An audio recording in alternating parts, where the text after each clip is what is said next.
राम राम। जय माँ भारती, जय हिंदुस्तान। आप सभी का मेरे YouTube चैनल सत्य साक्षात्कार में हार्दिक अभिनंदन एवं स्वागत है। क्या हिड़मा वाकई में जल जंगल जमीन का नायक था? क्या हिड़मा देश के कुछ कथित बुद्धिजीवियों का हीरो था? क्या हिड़मा बस्तर में जंगल की कटाई को रोकने का एक सबसे बड़ा माध्यम था? क्या हिड़मा बस्तर जल जंगल जमीन और भारत का देशभक्त था? क्या हिड़मा आदिवासियों का देवता था? क्या हिड़मा गरीबों का जननायक था? ये प्रश्न क्यों उठ रहे हैं? अभी 3 दिन पहले दिल्ली में कुछ अजीब टाइप के छात्र और छात्राएं, अजीब टाइप का देखना, क्या पता वो छात्र हैं कि छात्राएं हैं कि और कुछ बीच के कुछ हैं, क्या है मैं नहीं जानता, लेकिन उनका हाव भाव बोल चाल देखो आप, क्या नारा लगाए और पहुंचे क्यों थे? पहुंचे ये थे कि दिल्ली में इंडिया गेट पर हमको विरोध करना है कि दिल्ली में प्रदूषण बहुत फैल गया, बहुत बढ़ गया और सांस लेने में दिक्कत हो रही है और प्रदूषण का लेवल जो नापने का है AQI 400 से ऊपर चल दिया। लेकिन वहां नारा लगता है प्रदूषण के खिलाफ नहीं, वहां नारा लगता है कि कितना हिड़मा मारोगे, हर घर से हिड़मा निकलेगा, और कितना कन्हैया मारोगे, हर घर से कन्हैया निकलेगा, कितने अफजल मारोगे, हर घर से अफजल निकलेगा। बताइए अभी कन्हैया कुमार जिंदा है?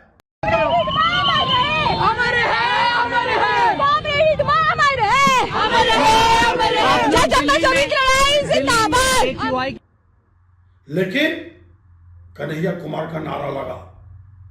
सबसे बड़ी बात, दिल्ली से कांग्रेस के किसी बड़े नेता ने इसका कंडेम नहीं किया। मैं आता हूं डिटेल पर। लेकिन कौन था हिड़मा, कौन था रुपेश, कौन था भूपति?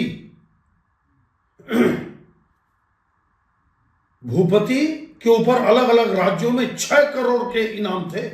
यह थिंक टैंक माना जाता था, बहुत ही मतलब इतना इंटेलिजेंट था ये, और इसने गढ़चिरौली में आत्मसमर्पण किया।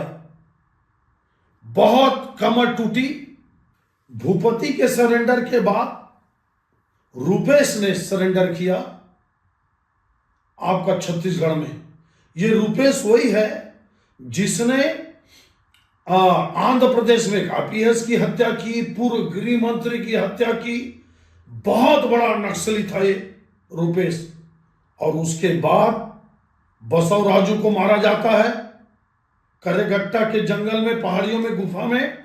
और 18 नवंबर को हिड़मा को ग्रे हाउंड फोर्स ने, जिसका गठन एक दमदार IPS व्यास जी ने आंध्र प्रदेश में किया था, उसने आंध्र प्रदेश, छत्तीसगढ़, उड़ीसा के बॉर्डर में हिड़मा को गोलियों से भून दिया। हिड़मा के साथ उसका विश्वस्त सहयोगी, जो वो भी खूंखार नक्सली था, देवा, और उसकी पत्नी और 6 लोग मारे गए। कौन था हिड़मा?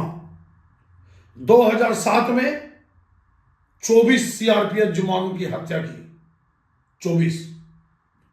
2010 में 76 CRPF जवानों की हत्या की। 2013 में फिर 12 CRPF जवानों की हत्या की।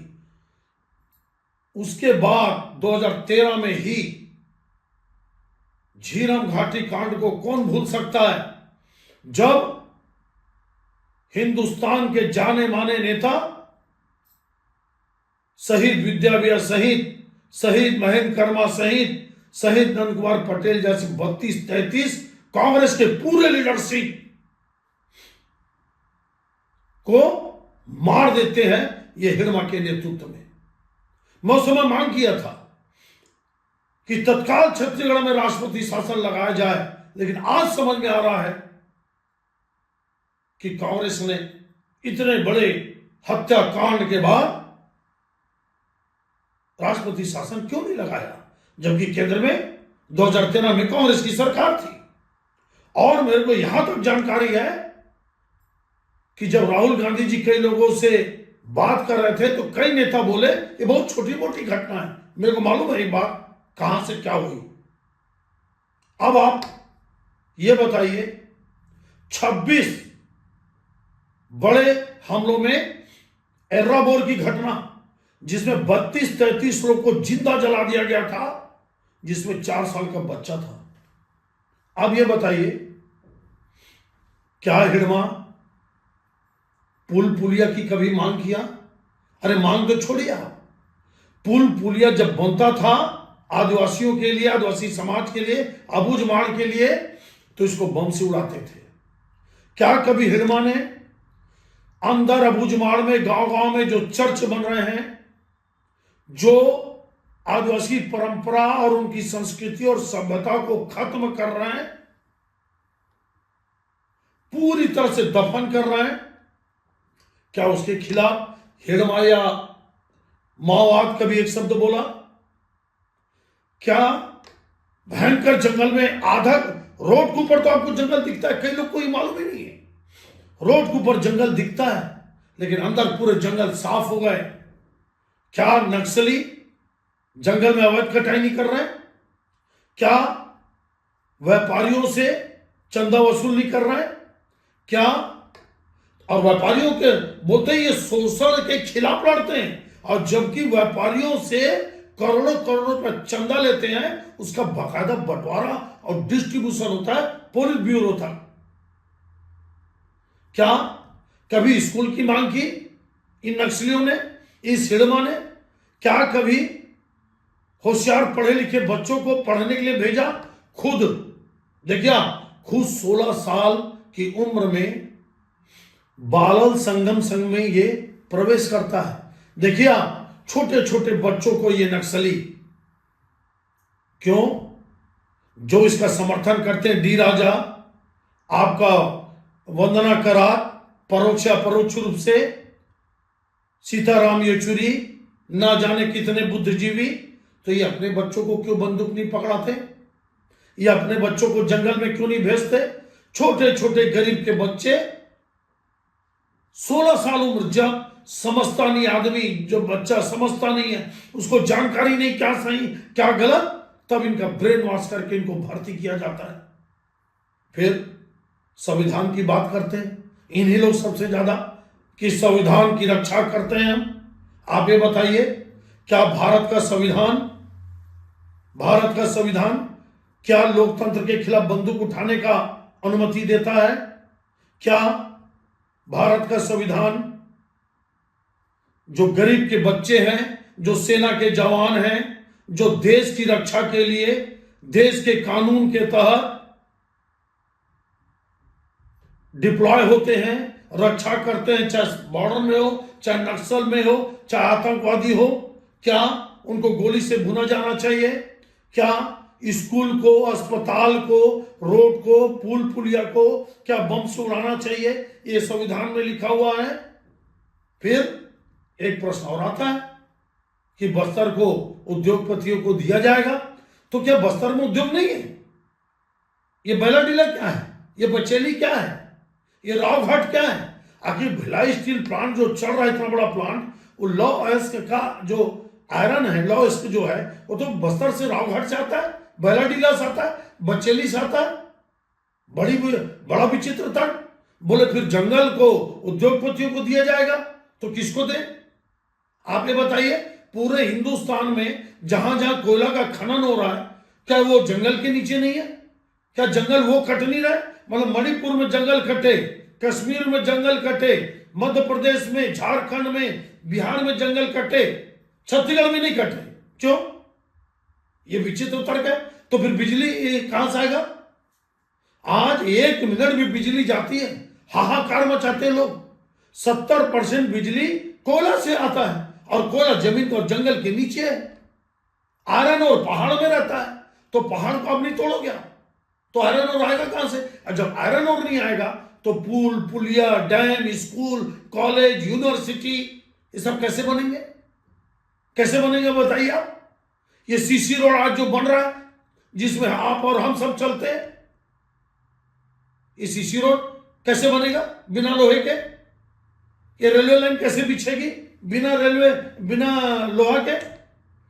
एक से एक तर्क, एक से एक कुतर्क। और बताइए आप, दिल्ली जैसी जगह में 25-30 लड़के और लड़कियां, अजीब सी हरकतें, अजीब से दिखने वाले लोग,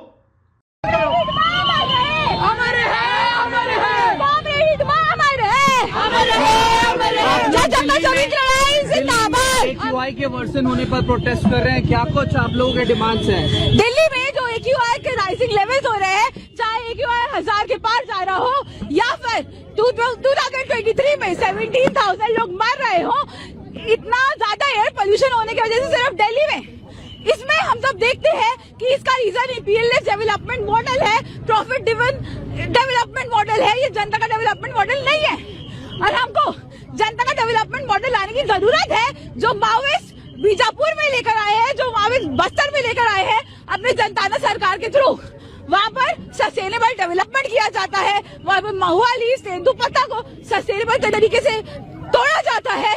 वहाँ पर बाहर के जो कॉन्ट्रैक्टर्स हैं उनको अंदर नहीं आने देता है। और अमित शाह जी, दिल्ली आपके अंदर में है, के अंदर में है कानून व्यवस्था, रगड़ दीजिए इनको आप। भाई अगर हिडमा में, अगर रुपेश में, अगर भूपति में, अगर वसौ राजू में और न जाने कितने नक्सलियों में अगर इतने लोकतंत्र के प्रति प्रेम है तो आप चुनाव लड़िए, आप विधानसभा में आकर आवाज उठाइए, लोकसभा में आकर आवाज उठाइए, या तो आप साबित कर दीजिए कि विधानसभा, लोकसभा और देश का सुप्रीम कोर्ट और हाई कोर्ट सब गलत है, सबको आग लगा दो, सबको खत्म कर दो, या तो आप ये बोलिए। और देश में लोकतंत्र नहीं रहना चाहिए, क्योंकि लोकतंत्र से हमारा भला नहीं हो रहा है, और इस लोकतंत्र को खत्म करने के लिए हम हथियार उठाएं। फिर आप बोलो कि विधायक और सांसद नहीं चुने जाना चाहिए, तो फिर आप क्षेत्र की जनता को क्यों नहीं समझाते? बस्तर में भाजपा जीती, उसके पहले कांग्रेस जीती, उसके पहले कई बार कम्युनिस्ट भी जीती 1-2 सीटों पे। बंगाल में जहां से नक्सलवादी आंदोलन शुरू हुआ उसका रूप अलग था, वहां से क्यों कम्युनिस्ट साफ हो गए, खत्म हो गए, सिर्फ केरल में बचे, वो भी कितने दिन?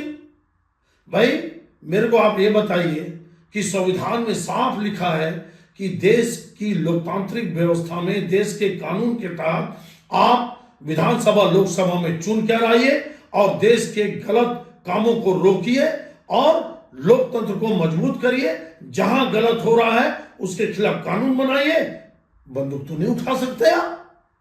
फिर कितना हिड़वा मारोगे, घर घर से हिड़वा। तो ये लोग जो नारा लगा रहे थे वो बंदूक लेके क्यों नहीं आ गए? आना भाई जंगल में, आप बस्तर के जंगल में आइए, ग्रे हाउंड फोर्स, छत्तीसगढ़ की पुलिस, सीआरपीएफ और ना जाने कितने हमारे डीआरजी के जवान आपका स्वागत करेंगे, आइए बंदूक लेके। लेकिन ये नहीं आएंगे, ये सिर्फ देश को तोड़ने का नारा लगाएंगे, भड़काएंगे, गरीब बच्चों को बंदूक पकड़ाएंगे और उनको गोली से भुनवाएंगे और खुद विदेशों से चंदा और पैसा लेकर गुलछर्रे उड़ाएंगे। इनकी जिंदगी देखिए आप, आलीशान जिंदगी इनकी। ये मैं फिर आपको बता रहा हूं, मैं बार बार बोलता हूं, ये कन्हैया कुमार कांग्रेस को खा जाएगा। आप देख लीजिए, पूरा लिंक जुड़ रहा है, कितना कन्हैया मारोगे, हर घर से कन्हैया कुमार निकलेगा। राहुल गांधी जी, आप कांग्रेस को खत्म मत करिए, आपसे निवेदन है। देश कमजोर होगा, देश को नुकसान होगा। आप कम्युनिस्टों के चंगुल से बाहर आइए, आपको बर्बाद कर देंगे। आप याद रखना, ऐसा ना हो कि एक दिन आप भी बोलने लग जाओ कि बंदूक उठाना सही है। आप तो यूनिवर्सिटी गए थे, आप यूनिवर्सिटी गए थे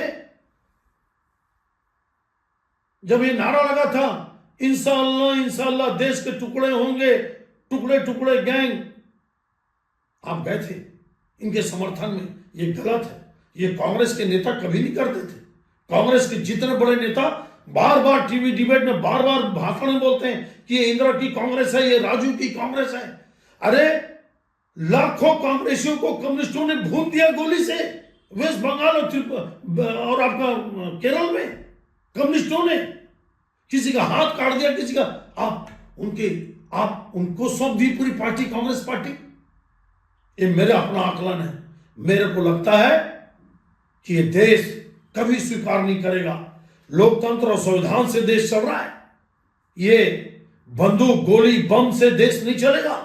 और हिडमा अगर वाकई में बस्तर के आदिवासियों का प्रेमी था तो आज बस्तर की दुर्दशा इतने साल तक क्यों हुई? क्या किसी आदिवासी को उसने IAS IPS बनाया? किसी भी एक आदिवासी लड़के को इलाज करवाया? क्या किसी आदिवासी लड़के के जीवन में सुधार करवाया? क्या किसी गांव में अपने पैसों से करोड़ों अरबों रुपए के इनको चंदा मिलता है?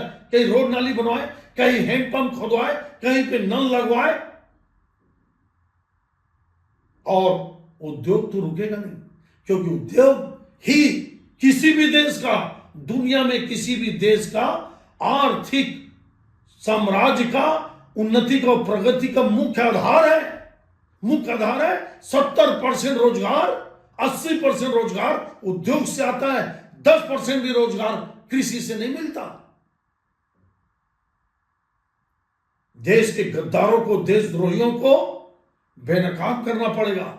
आप किसी भी पार्टी में रहें, हम किसी भी पार्टी में रहें, लेकिन ये नारा स्वीकार नहीं। गद्दारों के पक्ष में, देशद्रोहियों के पक्ष में जो नारा लगता है, और नारा लगाने वालों को रगड़ देना चाहिए। अमित शाह जी, देखते हैं आपका क्या कानून बोलता है। मेरे को लगता है भोले भाले आदिवासियों को 15-16 साल की कच्ची उम्र में, नासमझ उम्र में जो नक्सली हार्डकोर बंदूक पकड़ा देते हैं, दम है तो आप जिनको कैदी बनाकर रखता है ये नक्सल मुंह में, माओवादी, उनको सोचने समझने की शक्ति दो। कई बार नक्सली लोग हथियार छोड़ना चाहते हैं, लेकिन ये लोग इतना कैदी, इतना घेराबंदी करके रखते हैं जिसकी कोई सीमा नहीं है। मेरे को लगता है वक्त आ गया है और ये देश निश्चित रूप से आगे बढ़ रहा है, और नक्सलियों के खात्मे से देश में सुख और समृद्धि आएगी। देश और तेजी से विकास करेगा। जल जंगल जमीन पर पूरे देश का हक है, और जितने भी मिनरल्स हैं जल जंगल जमीन के नीचे, जैसे हमारे बस्तर में देवभोग में हीरा का खदान है, कोयला है, लकड़ी है, जितने हैं पेड़ लगाए जाए। एक पेड़ कटे तो 1000 पेड़ लगे, लेकिन जंगल के मिनरल से उद्योग लगने चाहिए और देश का विकास होना चाहिए। स्थानीय लोगों को रोजगार मिलना चाहिए। यही देश की मांग है और यही प्रगति का मार्ग है। पूरे नक्सलियों को चुन चुन कर, एक एक नक्सलियों को चुन चुन कर या तो सरेंडर कराना चाहिए, या कानून के तहत सरेंडर नहीं करने पर उनको गोलियों से भून देना चाहिए। ये देश की मांग है, जनता की मांग है। ये समीक्षा आपको कैसे लगी आप जरूर बताइएगा। अच्छे लगने पर समर्थन सहयोग दीजिएगा और मेरे चैनल को लगातार सब्सक्राइब करिएगा। धन्यवाद। जय हिंद, जय छत्तीसगढ़।